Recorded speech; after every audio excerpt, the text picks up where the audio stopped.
Oke, kita mulai aja. Bismillahirrahmanirrahim. Assalamualaikum warahmatullahi wabarakatuh. Waalaikumsalam warahmatullahi wabarakatuh. Alhamdulillahirrahmanirrahim. Teman-teman semua, kita sudah kedatangan pemateri kita yang luar biasa dari UGM, Mas Ilham Iqbar Gimnastiar. Gimana Mas? Halo Mas. Halo Gimana, Rey, sehat kan? alhamdulillah sehat. Kamu gimana Rey? Alhamdulillah sehat-sehat. Oke, Oke Mas, udah siap? oke siap dong. Oke. Mungkin kita bacakan dulu CV-nya ya dari Mas Ilham ini sendiri. Sebentar. Untuk CV-nya, nama lengkap Ilham Iqbar Gimnastiar, lahir di Denpasar 29 September 2002. Sekarang sedang kuliah di Universitas Gadjah Mada, Yogyakarta. Mahasiswa program studi Sarjana Teknologi Industri Pertanian UGM. Tertarik pada bidang politik, pangan, dan ekonomi. Kader dakwah Islam di lingkungan kampus dan masyarakat. Untuk karir saat ini, sekarang ada di BMKM UGM, Staf Kementerian Hubungan Luar BMKM UGM, Kabinet Arus Balik 2021, Jamaah Sholahuddin UGM, Staf Departemen Jaringan dan Kerjasama Jamaah Sholahuddin UGM 2021, dan juga Himatipa UGM, Ketua Angkatan TIP UGM 2020, dan juga Staf Bidang Profesionalisme Akademik Himatipa. Dan juga ada Mahapati Gadjah Mada sebagai staf divisi PSDM. Untuk penghargaannya ada semifinal Olimpiade Elektra 2019, semifinalis MEKA BPC Swag 2020, People of the Month Kementerian Hubungan Luar BMKM UGM Oktober 2020. Dan juga juara 2 Lomba Ceramah Agama Putra tingkat Provinsi Daerah Istimewa Yogyakarta 2014. Cukup menarik juga ya. Ada juga riwayat organisasinya, yaitu Ketua Majelis Syuro Rohis Al-Izah tahun 2019-2020. Ada juga Ketua Ikatan Aktivis Rohis Sekabupaten Pati 2019-2020. Wakil Ketua Umum Rohis Al-Izah 2018-2019. Staf Departemen Takmir Rohis Al-Izah 2017-18. Dan juga Staf Departemen Kaderisasi Rohis Al-Izah 2017-2018. Mungkin itu dari CV pemateri kita. Oh iya, sebentar, saya juga sebagai moderator mungkin izin memberikan sedikit biodata diri saya. Nama saya Muhammad Ali Mardika dari jurusan Ilmu Pemerintahan Universitas Jenderal Ahmad Yani, Kota Cimahi, Jawa Barat. Mungkin langsung saja ya, Mas. Kita ke pertanyaan pertama, yaitu bagaimana sih, Mas, untuk persiapan kuliah ke UGM itu sendiri? Mungkin bisa diceritakan untuk kepada kita. Oke, di sini aku pengen cerita ya. Jadi terima kasih Rey atas waktu dan kesempatannya malam hari ini bisa berbagi sama teman-teman semua. Jadi kuliah di UGM itu punya banyak persiapan tentunya. Yang pertama itu persiapan belajar dan yang kedua adalah persiapan mental dan fisik. Nah, persiapan belajar tentu saja masuk UGM itu bisa dibilang sangat kompetitif sekali ya. Di jurusan aku sendiri waktu itu tahun kemarin ada sekitar pendaftar sekitar 3.200 orang. Yang diterima hanya sekitar 120 dari berbagai jalur. Tentu saja itu kan sangat kompetitif sekali. Nah, oleh karena itu persiapan belajar itu paling penting. Dulu aku masuk lewat jalur SNMPTN. Di situ aku sebenarnya udah punya target. Jadi pokoknya dari Tanpa kelas tes berarti ya, Mas? Oh iya, tanpa tes. Mantap, woy. Dari kelas 1 pokoknya aku harus punya nilai akademik yang tinggi dan nggak keluar dari paralel tinggi. Waktu itu sebenarnya aku bukan ke sini pertama maunya, aku maunya ke IPS. Jadi linjur gitu, cuman pikir-pikir ulang gitu. Nah, dari kelas 1, kelas 2 persiapan nilai rapornya dimatangin terus dan waktu itu ada sedikit kejadian salah input nilai, Mas Rey. Jadi nilai saya itu turun drastis gitu karena guru saya itu salah input. Kemudian saya waktu itu nggak berani protes kan. Akhirnya diusahain lagi semester depannya. Malah naik drastis, jadi grafiknya itu benar-benar tidak stabil. Akhirnya saya memutuskan pilih jalur mana ya gitu. Nah, saya waktu itu akhirnya milih TIP. Kenapa? karena di sini cenderung ke arah manajemen. Nah, setelah itu setelah milih TIP, saya tekatin nih pokoknya SNMPTN itu hanya sebagai bonus gitu. Saya harus tetap belajar SBM. Nggak boleh saya terlena dengan SNM itu. Nggak boleh berharap terlalu banyak lah intinya. Kemudian saya belajar, saya juga ikut les. Biasanya belajar yang paling masuk itu ketika kita ngerjain soal sama teman-teman. Tapi kita harus juga milih teman-teman kita nih. Teman-teman yang benar-benar serius pengen nyari PTN juga. Jadi bukan teman-teman yang belajar tapi ngobrol doang atau belajar tapi mabar malah. Jangan gitu. Cari teman-teman yang benar-benar mereka tuh pengen belajar gitu.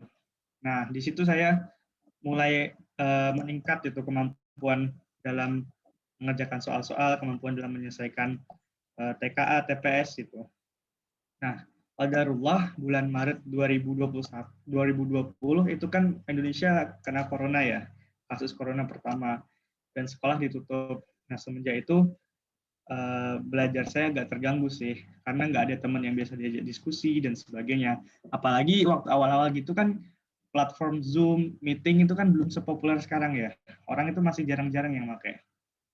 Nah, saya waktu itu memutuskan belajar di rumah dengan ngeprint soal-soal dari berbagai universitas. Waktu itu dari SIMA UI, dari UTUL UGM, yang paling banyak saya kerjakan. Sama soal-soal SBM tahun lalu. Nah, di situ kita belajar, kadang kalau misalnya nggak tahu, kita minta pap dari teman gitu, suruh bantu ngerjain dan sebagainya. Nah, belajar itu bisa dibilang cukup singkat lah waktunya. Aku belajar setiap hari hanya sekitar 2 atau 3 jam gitu. Nah, dari situ aku lama-kelamaan mulai bisa nih. Tapi ternyata qadarullah lagi, bulan April 2020 udah dinyatakan lolos nih di SNMPTN waktu itu. Ya alhamdulillah aku bertekad aku nggak pengen ganti-ganti jalur lagi lah, biarin. Allah udah ngasih kesempatan di sini, masa kita ganti-ganti. Akhirnya aku memutuskan untuk stay di sini. Nah, jadi ceritanya seperti itu sih. Kalau untuk persiapan masuk ke UGM. Jadi intinya nilai raport dikonsistenkan, baru kemudian atasnya kita berusaha untuk tetap fokus SBMPTN. Tentu saja kita nggak lupa ya berdoa kepada Allah, kepada Tuhan, supaya semuanya itu dilancarkan. Nah, untuk persiapan kuliah nih, teman-teman semua, di UGM sendiri bisa dibilang kuliahnya itu cukup berat. Oleh karena itu mental sama fisik itu harus benar-benar kuat. Literally kita sehari itu mungkin bisa belajar di depan laptop itu sampai 10 jam kali sama jam kuliah ya. Kuliah dari pagi sampai sore, malam-malam itu mungkin sampai jam 12, jam 1 itu masih begadang lembur tugas. Tentu saja itu butuh fisik dan mental yang kuat, apalagi tengah tekanan mau UTS dan sebagainya, itu benar-benar waktu itu jadi sangat berharga banget. Nggak boleh buang-buang waktu. Nah, makanya bisa dibilang salah satu aspek penting dalam perkuliahan itu adalah manajemen waktu dan manajemen diri, yaitu fisik tadi. Nah, oleh karena itu, buat teman-teman yang pengen join ke UGM, dipersiapkan lagi belajarnya, mentalnya, fisiknya, supaya nanti teman-teman nggak kaget dengan segala dinamika perkuliahan yang ada di sini gitu. Oke, oke Mas. Berarti Mas ini dari waktu SMA itu langsung masuk berarti ya ke UGM ya? Nggak ada gap year dulu gitu ya? Enggak. Aku langsung masuk kok. Oke, mantap berarti. Oh ini Mas, berarti kita ke pertanyaan selanjutnya mungkin ya, dari teman-teman juga sebelum ada tanya jawab. Kenapa sih Mas pilih UGM sebagai tempat kuliah itu? Kenapa nggak yang lain gitu? Oke, ini menarik nih pertanyaannya. Jadi ada dua hal sih yang membuat aku pilih UGM. Yang pertama ada UGM-nya sendiri, yang kedua ada Jogja. Jadi kenapa aku milih UGM? Pertama, nama besar UGM itu udah populer banget ya. UGM itu udah kayak salah satu kampus yang punya prestis paling tinggi di Indonesia. Nah, di sini juga jurusan yang aku ambil katanya sih, konon katanya itu merupakan yang terbaik di Indonesia lah. Maksudnya di UGM itu jurusan itu yang paling bagus. Nah, waktu itu aku kepikiran kayaknya keren nih bisa kuliah di UGM gitu. Kayaknya seleksinya ketat juga, prospek kerjanya bagus juga. Dan waktu itu senior-senior juga banyak yang ke UGM, jadi aku ngelihat, wah ini bagus untuk masa depan nih kayaknya. Nah, UGM sendiri itu bisa dibilang kampus yang benar-benar heterogen, tapi tetap nyaman gitu. Jadi di sini hampir semua warga negara Indonesia dari berbagai provinsi join ke sini, dan semuanya berbaur dalam balutan budaya Jogja, budaya Jawa gitu. Nah, yang masih nggak jauh-jauh dari tempat asal saya, di Pati. Jadi tetap Jawa, tapi tetap bisa bertemu dengan banyak orang yang sangat-sangat heterogen. Terus juga UGM itu punya budaya belajar yang sangat bagus, punya fasilitas UKM yang lengkap, habis itu dunia kampusnya benar-benar lengkap deh. Nah, oleh karena itu, aku benar-benar tertarik waktu itu buat join ke UGM. Nah, terus juga kenapa Jogja? Jogja itu bisa dibilang punya banyak cerita lah. Aku dulu sempat SMP dan SD di sini. Terus juga di sini suasana kampusnya itu benar-benar nyaman gitu Jogja itu. Di sini makanan murah. Terus juga jarak antar wilayah tuh nggak jauh-jauh karena Jogja itu provinsi kecil. Kemudian jarak dengan desa asal saya juga nggak terlalu jauh. Nah, jadi intinya Jogja itu bisa banget dia sebagai sarana akomodasi penunjang kita gitu. Begitu, Mas Ray. Oke, keren Mas.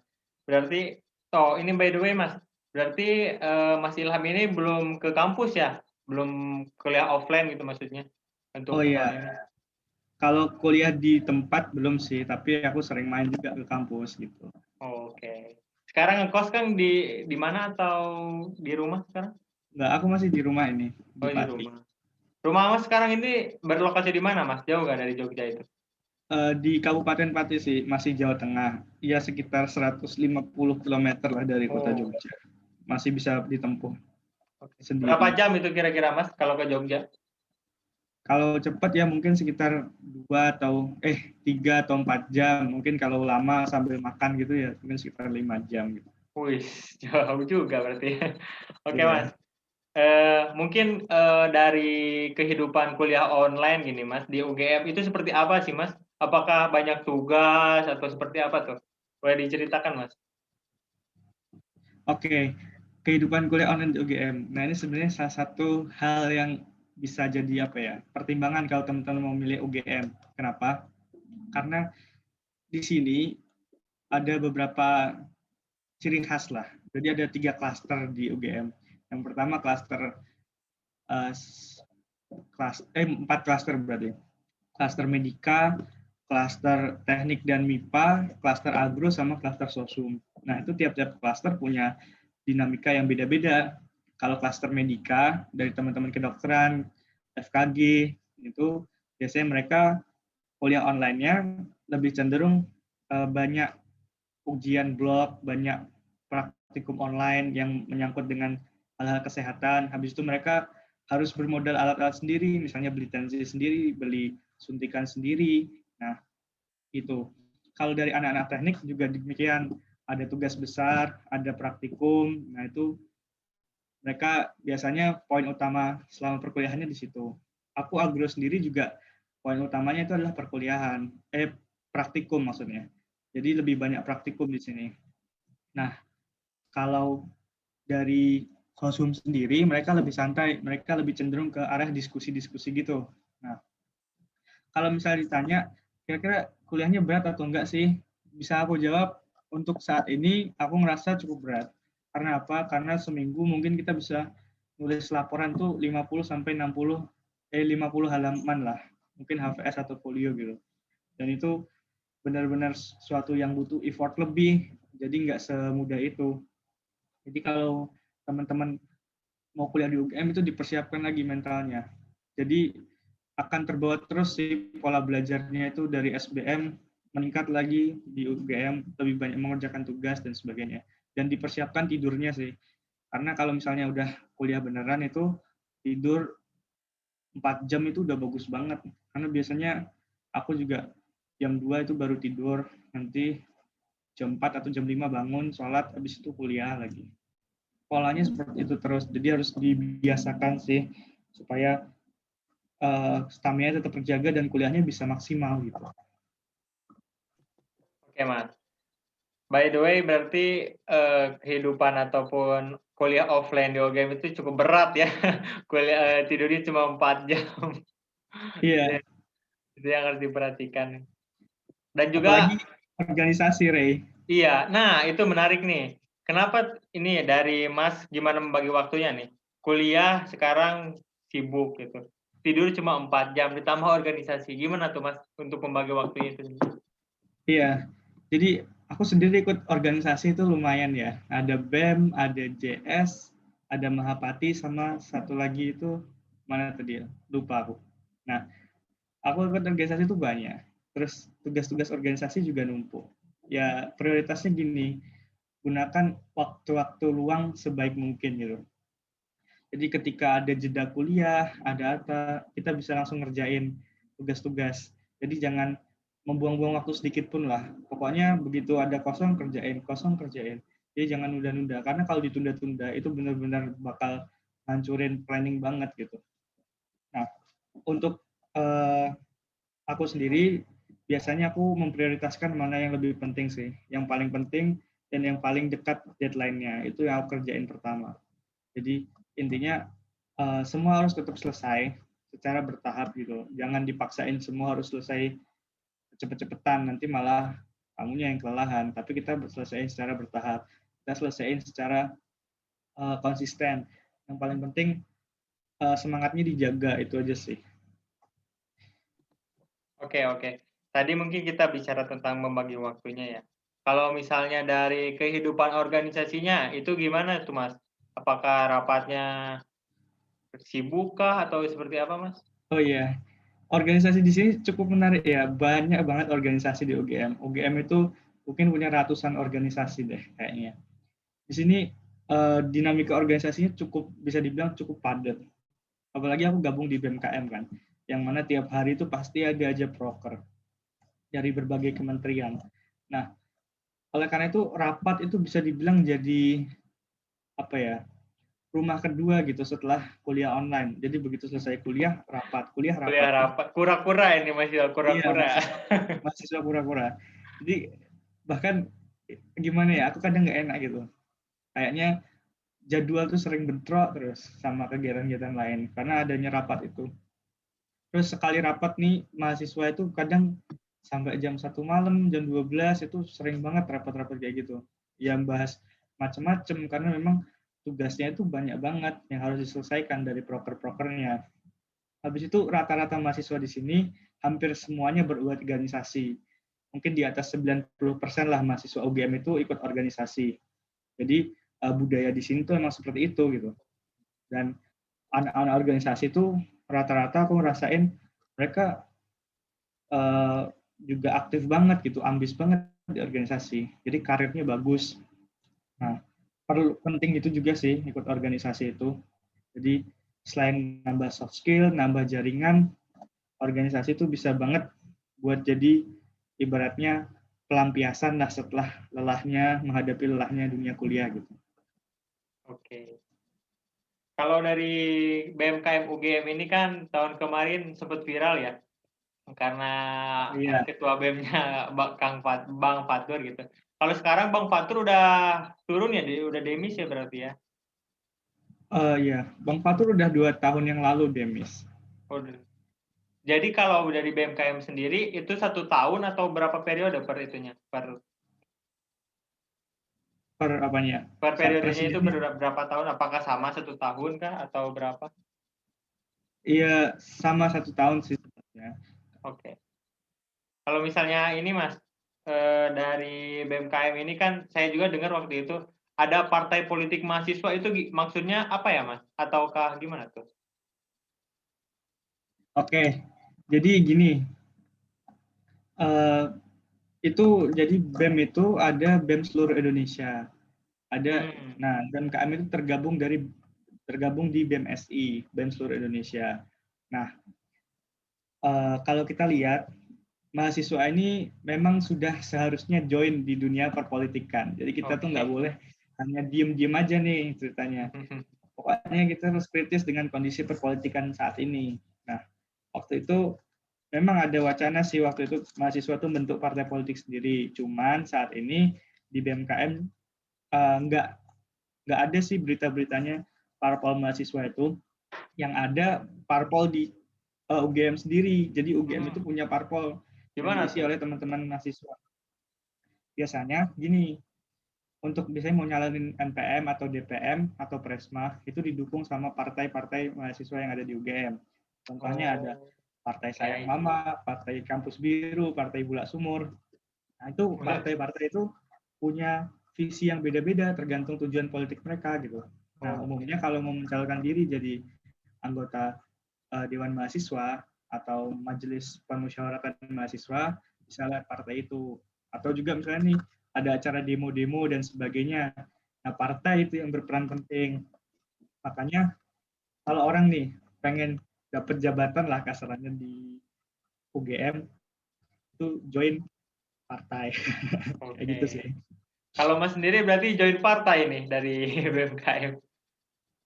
Aku gak join sih, Ray, karena apa ya? Bisa dibilang partai itu apa kental dengan persaingan gitu. Dan aku sebagai mahasiswa baru belum pengen lah untuk terlalu banyak bersaing. Yang Oke. penting kita bisa berdinamika di BEM gitu. Apalagi partai itu untuk memperebutkan jabatan di BEM. Sementara aku belum berniat untuk jadi pejabat yang lebih tinggi gitu kasarannya. Oke. Mungkin ini Mas mau bertanya juga tentang dari jenjang organisasi itu Mas. Apakah dari himpunan ke BEM fakultas, BMKM UGM atau beda nih dari UGM sendiri? Oh iya, emang aku pernah dengar juga sih di beberapa tempat kampus itu dari Hima nanti bisa jadi BEM terus jadi BEM Univ gitu. Tapi di UGM sendiri enggak.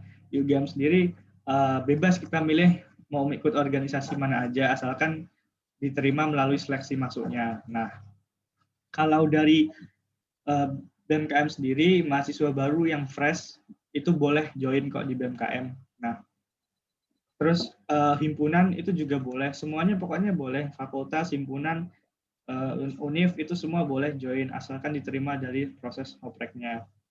Nah, umumnya karir di organisasi itu diawali jadi staff. Jadi staff naik ke pejabat, pejabat lagi gitu.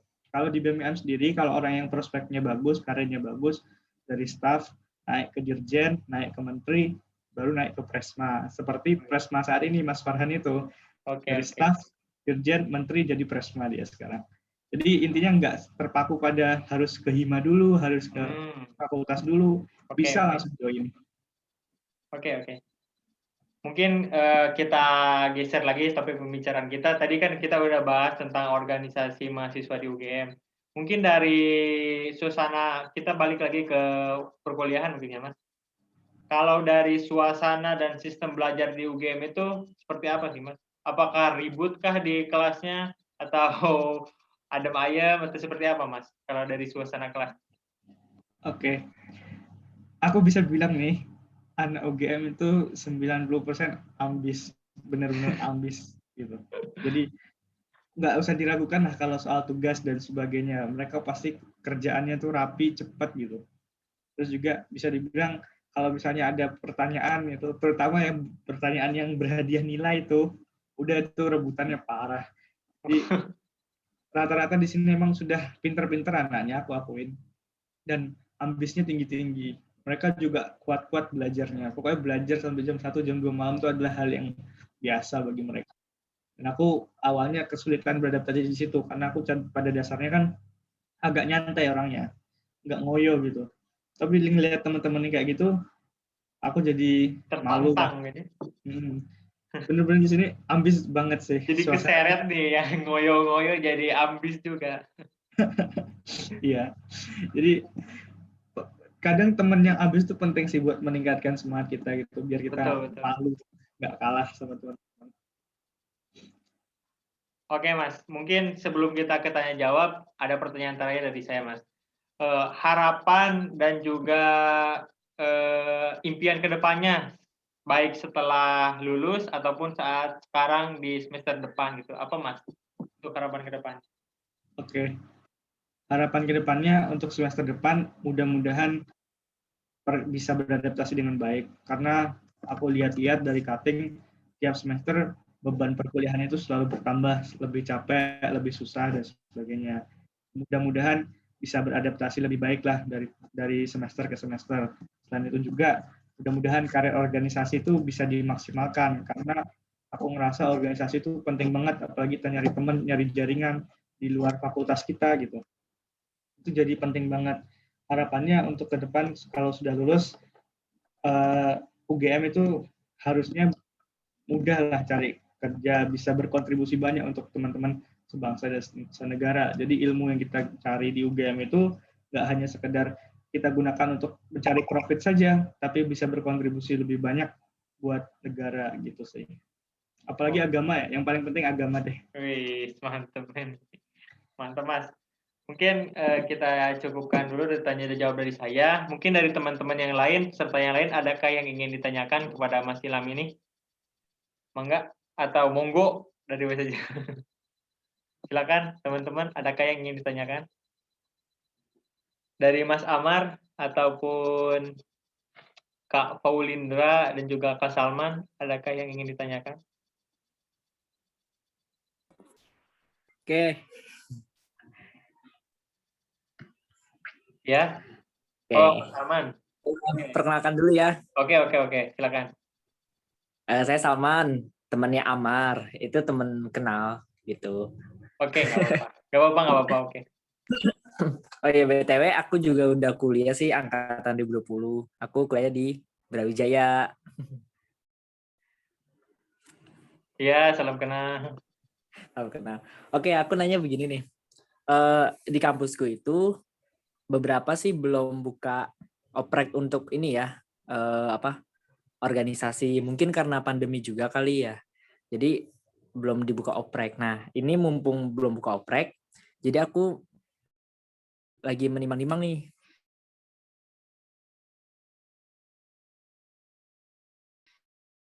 Tetap fokus belajar atau ikut organisasi gitu.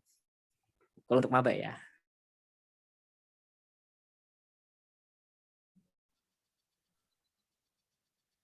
Organisasi kayak BEM, Hima, atau ikut UKM sesuai dengan hobi aku gitu. Itu sih yang aku bingung. Jadi antara ikut organisasi atau UKM dan antara jadi maba ini antara fokus ke kuliahnya dulu atau sambilan organisasi begitu.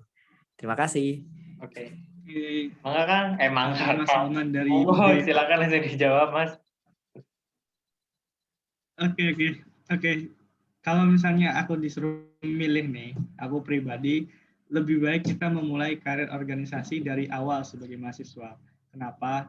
Pertama, karena oprek itu biasanya dilalui dengan rangkaian tugas-tugas yang panjang. Nah, kalau misalnya kita semakin tinggi semesternya, tugas kuliah itu juga semakin susah, semakin banyak.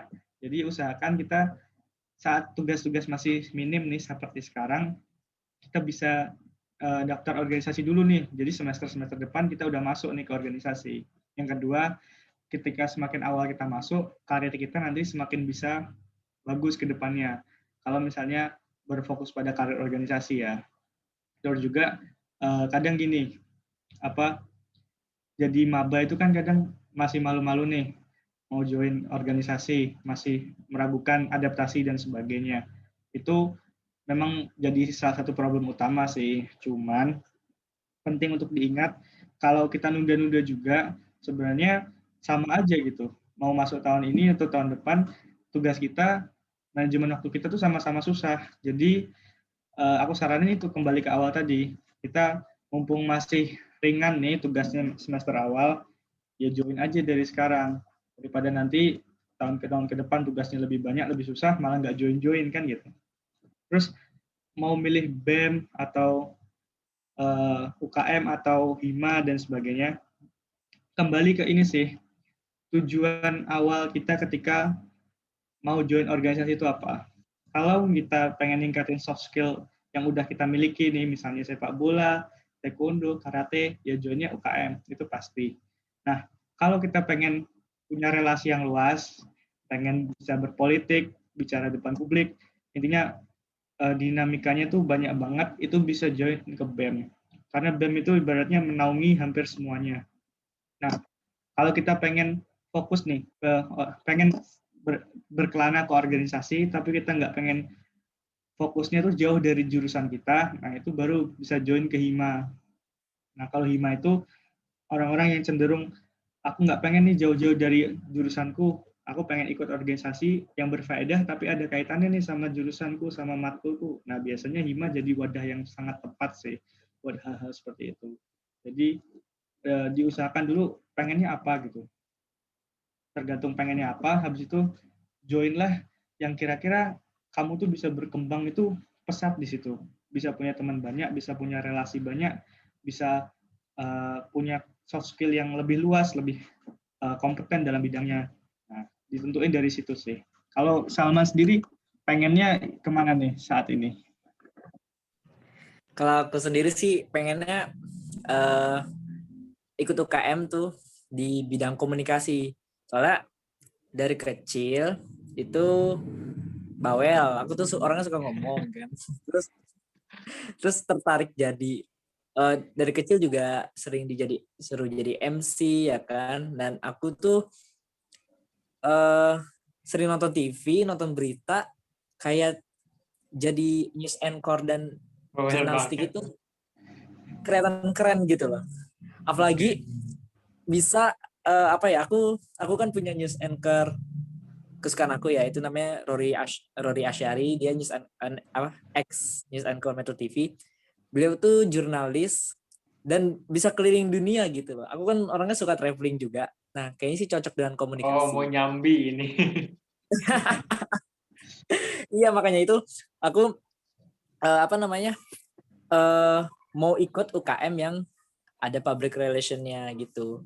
Terus aku kan anak ilmu kelautan di Brawijaya, ya kan. Nah, aku sebenarnya udah ikut oprek kemarin, nama organisasinya itu Fishing Diving Club. Jadi organisasi tentang menyelam gitu. Nah, karena aku anak ilmu kelautan, jadi harus punya skill dong untuk menyelam. Ya kali anak kelautan tenggelam gitu kan. Anak kelautan tenggelam. Satu. Jadi aku ikut kemarin baru ikut itu satu gitu. Dan waktu itu pernah juga aku mau ikut LK2P. Jadi itu namanya Lembaga Kajian dan Pengembangan Profesi. Cuma kalau waktu itu kan opreknya semester 1 dan itu aku masih ragu-ragu kan kayak ini kayaknya cocok atau enggak ya. Makanya ya udahlah aku ntar aja lah gitu. Itu waktu semester 1, pas semester 2 kayak oke, sekarang waktunya nentuin mau ikut apa gitu. Nah, akhirnya aku ikut oprek itu. Ikut UKM itu. Fishdik namanya. Gitu. Oke. Keren banget sih tadi Salman bisa ikut Fisdik ya. Aku aja nggak bisa nyelam loh. Tenggelam bisa, tapi nyelam nggak bisa. Nah, itu kita sama-sama belajar. Mungkin nanti bisa sharing-sharing ilmunya ya. Ya, siap. Ya. Oke, ada lagi Mas pertanyaannya? Mas Ahmad? Pertanyaan dari aku juga mau nanya nih. Oke, silakan. Gini nih. Sebenarnya kan aku anak gap year ya. Aku lulusan 2019. Nah, baru masuk tahun 2020 alhamdulillah. Kemarin juga alhamdulillah banget aku dapat 4 PTN, tapi akhirnya aku memilih UB sebagai tempat kuliahku. Nah, aku juga banyak nih teman-teman aku yang tahun 2019 nih yang udah pada kuliah pas sebelum aku kuliah. Mereka tuh kayak ikut lagi tahun 2020 dan mereka cuma bilang apa? Aku nggak cocok gini, aku salah jurusan. Nah, menurut aku gini loh. Mereka itu sebenarnya antara emang benar-benar salah jurusan atau merasa salah jurusan. Menurut aku sih semester 1 kayak merasa salah jurusan suatu hal yang wajar atau enggak sih gitu. Soalnya karena baru masuk ya kan, belum tahu ke dalamnya gitu. Nah, itu jadi kebanyakan teman-temanku kayak merasa salah jurusan. Nah, menurut Mas Ilham atau Mas Rainaldi, dipanggil siapa? Rainaldi. Mas Rai aja. Mas Rai, ya. menurut Mas Ilham dan Mas Rai, wajar gak sih maba itu merasa salah jurusan gitu loh? Dan kalau emang merasa salah jurusan, apa lebih baik ikut lagi atau tetap lanjut gitu? Gitu lah pertanyaan aku. Oke, ini Oke. bisa diskusi ya. Jadi nggak hanya satu arah nih. Mas Ray Oke, nanti bisa mantap. jawab juga. Jadi wajar nggak sih maba itu salah jurusan, merasa salah jurusan nih? Bagi aku wajar banget karena begini. Kadang orang itu berekspektasi terlalu tinggi terhadap jurusannya. Kayak gini, teman-temanku yang daftar akuntansi, manajemen, ekspektasinya itu soshum gitu. Ya mereka ekspektasinya nggak ada hitung-hitungan. Artinya hitung-hitungan nggak banyak gitu. Ternyata begitu masuk, ketemu statistika, ketemu ekonomi, teknik, dan sebagainya. Yang ternyata di luar kemampuan mereka gitu. Mereka nggak ngira ternyata bakal ketemu hal-hal seperti ini. Ketemu juga matematika, distribusi, dan sebagainya. Jadi mereka, aduh aku nih salah jurusan nih. Nah, tapi penting diingat sih ini, yang paling penting itu adalah tujuan awal kita. Jadi kuliah itu pasti menemui hal-hal yang tidak kita sukai gitu. Pasti menemui hal-hal yang sulit, hal-hal yang tidak mudah. Nah, tinggal kita nih bisa bertahan atau enggak menghadapi hal-hal tersebut. Aku juga ngadepin gitu kok waktu pertama itu masuknya kan jurusan ini kan pertanian ya. Nah, waktu itu ketemu juga kimia waktu itu, padahal aku nggak pengen masuk kimia. Ketemu juga sekarang ini biokimia, lebih susah lagi. Jadi aku expect-nya dulu ini tuh biologi dan matematika gitu, nggak ada kimia-kimianya, tapi ketemu kimia juga. Temanku yang di agribisnis juga gitu, ketemunya ilmu tanah dan sebagainya. Nah, jadi ketika mau jadi mahasiswa, ketika memilih jurusan, jangan berekspektasi terlalu tinggi, jangan berekspektasi terlalu mudah juga. Nantinya masuk manajemen nggak ada hitung-hitungan, masuk sastra baca buku doang, nggak semudah itu Ferguson. Jadi tetap aja ada sesuatu yang perlu effort lebih lah dalam menghadapinya. Kalau aku sih gitu, yang penting dijalani dulu aja, dinikmati prosesnya.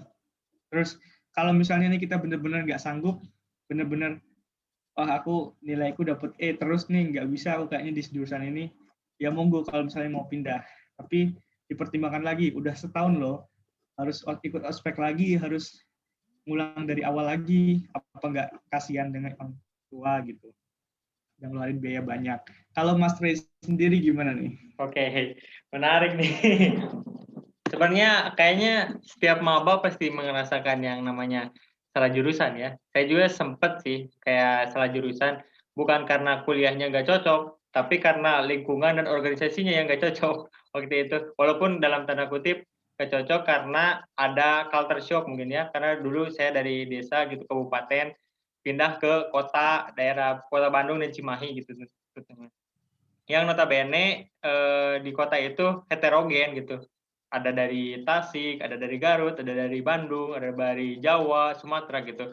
Kalau di kabupaten di saya kan ya orang Sumedang aja semuanya gitu. Nah mungkin saya juga pernah mengalami namanya pengen pindah jurusan, bahkan mau pindah univ waktu itu saya pernah mau pindah univ ke Bandung. Tapi setelah dipikir-pikir lagi, setelah berdiskusi dengan orang tua dan juga rekan-rekan yang lain, saya rasa ini dilanjutkan aja gitu.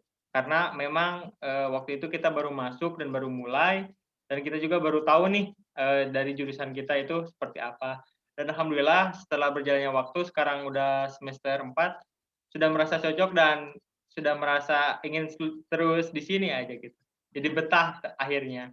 Walaupun memang awal-awalnya berat karena ada culture shock ataupun kita dari SMA gitu yang santai-santai langsung ke kuliahan yang notabene ada yang lebih tua, ada yang lebih berpengalaman gitu, ada yang lebih cakap juga. Nah mungkin itu jadi apa ya, guncangan di awal lah ya.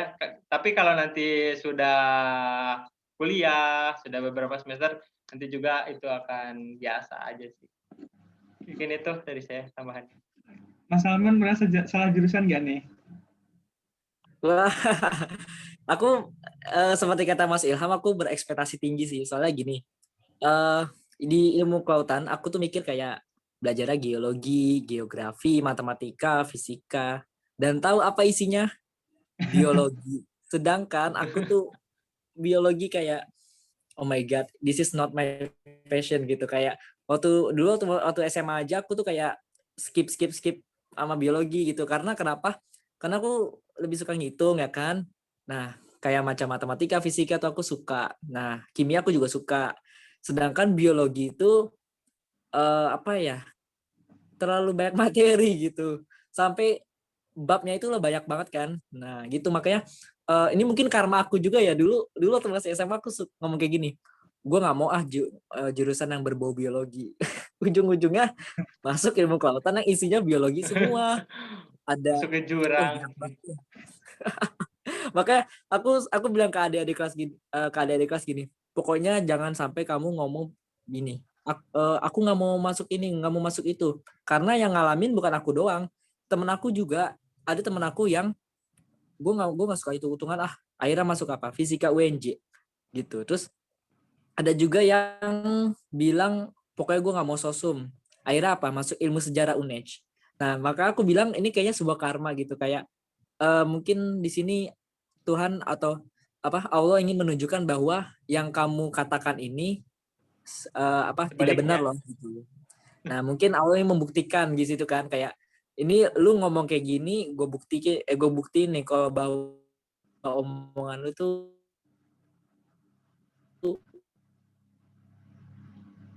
enggak wah ini kok mata kuliahnya ada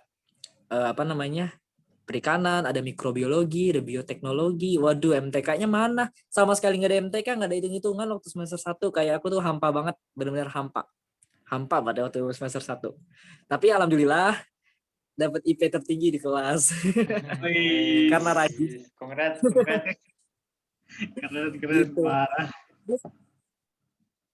Habis itu kasus salah jurusan ini, aku sering tanyain ke guru-guru les aku. Bahkan ya, banyak guru-guru aku yang aku kenal, mereka tuh dulunya salah jurusan. Kayak dulu waktu aku kan les ya di les, itu guru biologi aku dulu nggak suka biologi gitu. Tapi akhirnya mereka nyaman tuh di semester kayak gitu.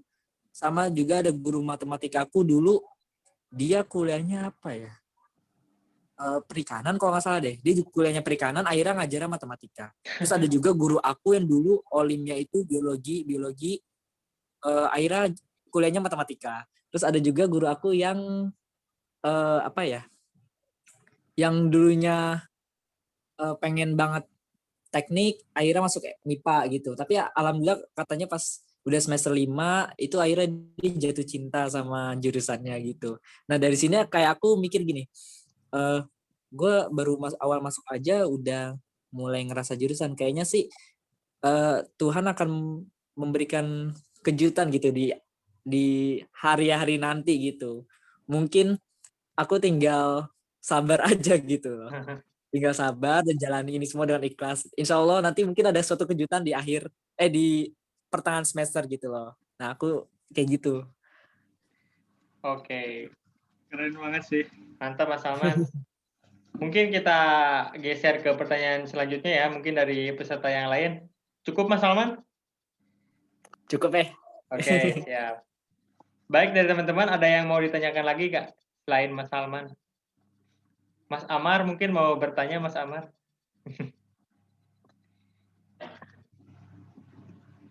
Sambil menunggu yang lain, mungkin ini Mas Ilham. Saya juga jadi penasaran, suka duka dari kuliah online di UGM nih, Mas. Gimana tuh Mas, suka dukanya? Sampai saat ini gitu, apa yang suka, apa yang duka gitu.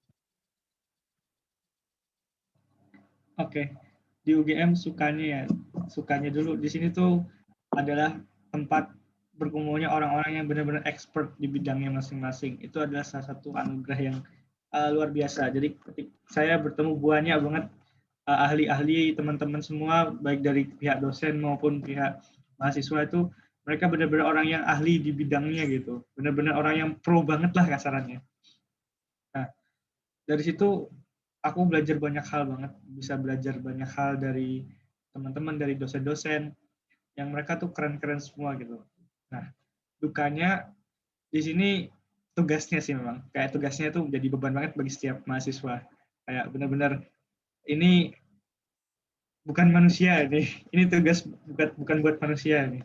Karena manusia normal itu tidurnya 8 jam sehari. Kita hanya separuhnya. Mana Setengah manusia mungkin. iya, itu jadi sebuah apa ya? Ya duka tersendiri lah. Kita jarang main sama teman-teman, habis itu jarang bisa berinteraksi dengan tetangga dan Nolep, sebagainya. jadi anak nolep nih. Oh iya benar, karena kita setiap hari di depan laptop, depan meja belajar dari pagi ke pagi gitu, kuliah lagi. Akhirnya apa ya? Ini sebuah fun fact sih. Aku sering ketiduran kalau waktunya kuliah online, karena malamnya itu hanya tidur 2 atau 3 jam itu. Pagi-pagi, terutama kuliah pagi itu biasanya nyambi-nyambi tidur setengah jam gitu. Bangun-bangun. Memanfaatkan waktu berarti ya. Ada Iya. tempat sedikit tidur. Dosennya lagi bermasalah sinyalnya tidur. Nah, itu Bagus. bisa dijadiin apa sih? Alternatif lah bagi kaum-kaum yang kekurangan tidur gitu. Itu aja sih suka dukanya di sini.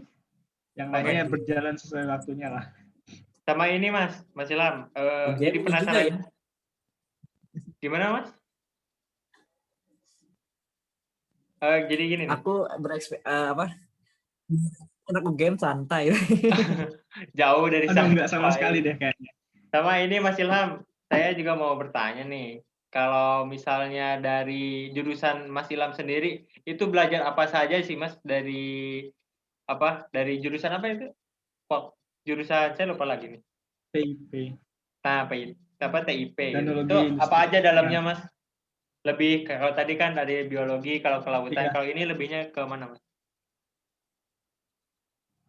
Nah, TIP ini unik ya. Jadi dia sebenarnya adalah jurusan teknik industri yang dispesialisasi ke agro.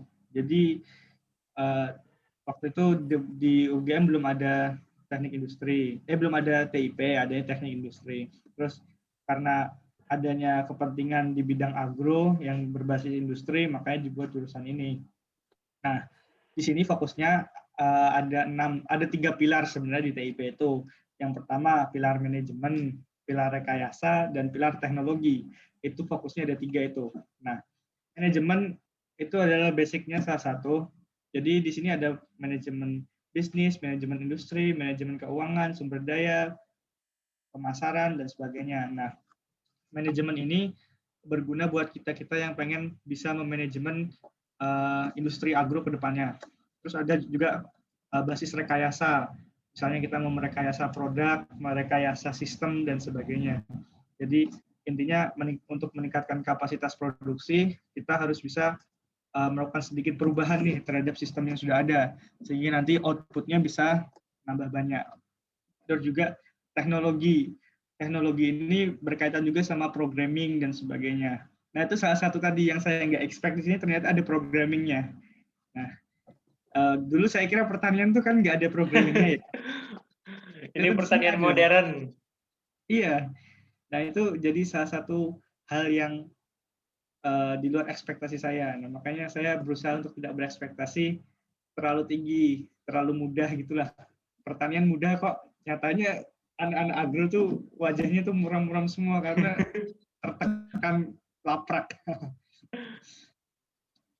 Siap. Oke Mas, lapraknya banyak sama Mas Ilham ya? Apa? Gimana Mas Salman? Lapraknya banyak ya? Aduh, parah. Soalnya menurut aku jurusan-jurusan yang berbau kemaritiman dan agraris ya kan, kayak pertanian, peternakan, kelautan, itu lapraknya banyak banget gitu menurut aku sih gitu. Soalnya aku aja tuh semester 1 itu ada tiga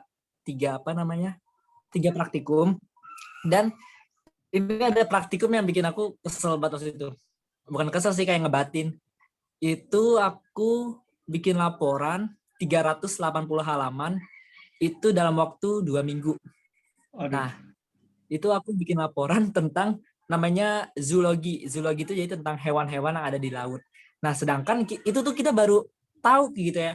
Nemu-nemu hewan yang lah ini apa. Tapi untungnya aku nonton SpongeBob, jadi aku tahu tuh itu hewan-hewan yang di situ ada di SpongeBob Ya semua. Allah. Bener deh. SpongeBob jadi. Aku suka SpongeBob. Jadi kayak ternyata si siapa namanya Tuan Crab tuh bukan sekedar kepiting, tapi kepitingnya ini. Squidward tuh bukan sekedar gurita, tapi ada gurita dari apa namanya marga apa, spesies apa gitu. Jadi aku nggak terlalu asing-asing banget karena ada di SpongeBob beberapa gitu ya kan. Dan situ aku ngebatinnya tuh bayangin aja 380 halaman dalam waktu 2 minggu, dan itu emang benar-benar setiap hari aku begadang gitu. Itu baru pertama kalinya tidur jam 2 bangun jam 4 gitu, itu baru pertama kalinya gitu jadi mahasiswa. Kerasa banget ya. Emang Oke. Mungkin dari yang lainnya, dari Mas Ali Masud, mungkin ada pertanyaan, Mas? Udah on cam nih.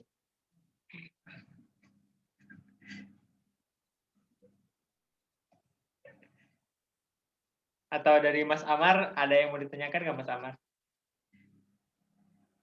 Mas Salman dari tadi on fire nih sih kayak.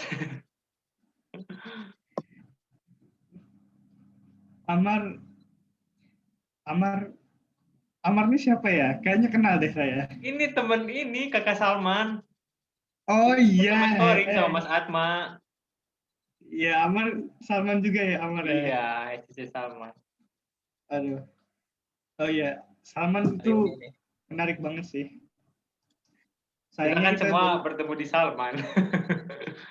Oh iya. Terus ada Salman tuh. Oh ini, bukan Salman ini, benar lagi. Sebenarnya diskusi tentang Salman itu adalah satu yang paling menarik sih. Kita bisa ketemu Mas Atmaja Wijaya. Sebenarnya kalau dia bisa diajak diskusi personal itu, nah, asik gitu. Mungkin nanti ya kita buat sama Mas Atma, gampang loh. Tapi Mas Atma itu lagi sibuk sih sekarang, skripsian dia sama organisasi. Iya, kader kami itu langka banget loh. Iya, wis mantap itu. Oke, aku mau tanya ke Mas Amar. Gimana Salman? Apa Salman? Aku boleh tanya gak ke Mas Amar? Aduh, silakan. Ke Mas Amar. Mau ngapain tanya ke Mas Amar? Nanti ada sesi selanjutnya kalau mau ke Mas Amar.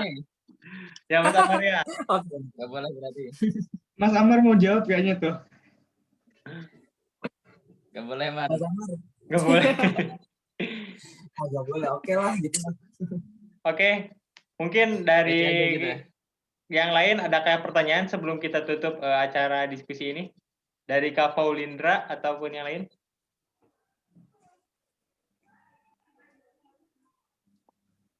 Kalau nggak ada, mungkin kita ke closing statement aja dari Mas Ilham. Silakan Mas Ilham, pesan terakhir yang mau pesan terakhir. Closing statement deh ya, yang mau disampaikan silakan. Oke. Closing statementku sebenarnya nggak banyak, karena udah banyak yang aku sampaikan di awal tadi. Intinya ketika kita menjadi mahasiswa itu, aku pernah baca bukunya Tan Malaka deh. Wih, Tan Malaka itu salah satu orang kiri yang buku-bukunya banyak dibaca sama orang kanan. Paham lah ya? Betul. Nah, Tan Malaka tuh nulis gini di bukunya. Aku lupa yang mana, tapi dia nulisnya kayak gini. Mahasiswa itu adalah sekelompok orang yang dibiayai oleh rakyat untuk menyejahterakan rakyat.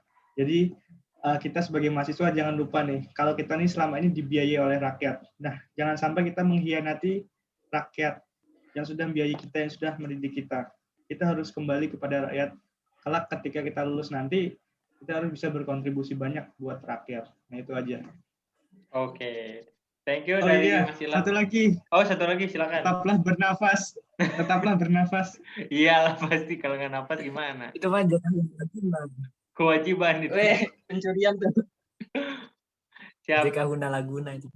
Mungkin terima kasih ya dari saya sendiri sebagai moderator kepada Mas Ilham sebagai narasumber, dan juga teman-teman Mas Salman, Kak Faulindra, dan juga Mas Amar dan yang lainnya telah bisa berpartisipasi gitu, dan juga menyempatkan waktunya untuk diskusi bareng tentang perguruan UGM ini.